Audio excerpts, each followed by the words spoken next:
السلام علیکم، welcome to my channel تعلیم القرآن۔ جیسا کہ آپ کو معلوم ہے، ہم پڑھ رہے تھے سورہ بقرہ کی آیت نمبر 35 اور اس کی تفسیر۔ آدھی تفسیر ہم جان چکے تھے کہ شیطان بہکا رہا تھا حضرت آدم علیہ السلام اور حضرت حوا علیہ السلام کو، اور وہ کہہ رہا تھا کہ میں آپ کو ایسی تدبیر بتاؤں جس سے موت کی تکلیف کا اس نے پہلے بتایا تھا کہ تم انسان ہو، تمہیں موت آنی ہے اور موت آ کر رہے گی۔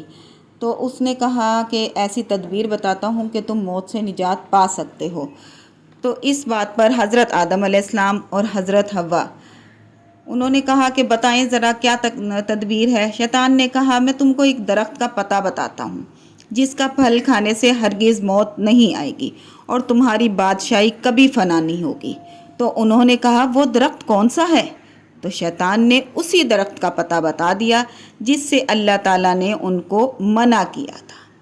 تو انہوں نے کہا اللہ تعالیٰ نے تو ہمیں کہا ہے کہ اس درخت کے قریب مت جانا ورنہ تم کیا ہو جاؤ گے، ظالمین میں سے ہو جاؤ گے، اپنے اوپر ظلم کرنے والوں میں سے ہو جاؤ گے۔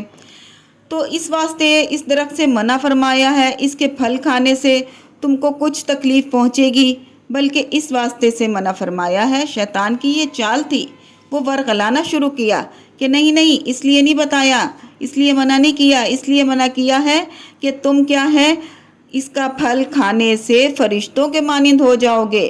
وہ بالکل خدا کی یاد سے غافل نہیں ہوتے فرشتے جو ہوتے ہیں، اور کھانے پینے کی فکر میں نہیں رہتے۔ اگر تم کو یہ حالت حاصل ہو جائے گی تو زمین کی خلافت سے تم سے انجام نہ ہو سکے گی، یہ دیکھ لیں۔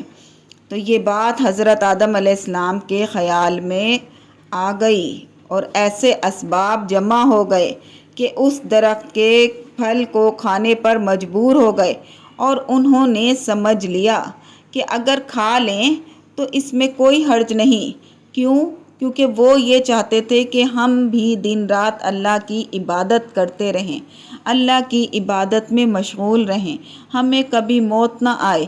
موت اگر آ گئی تو ہم اللہ کی عبادت سے غافل ہو جائیں گے، ہم تو ختم ہو جائیں گے، پھر عبادت کیسے کریں گے، اللہ کو راضی کیسے کریں گے۔ وہ صرف اللہ کو راضی کرنے میں تھے۔ وآخر دعوانا ان الحمد للہ رب العالمین۔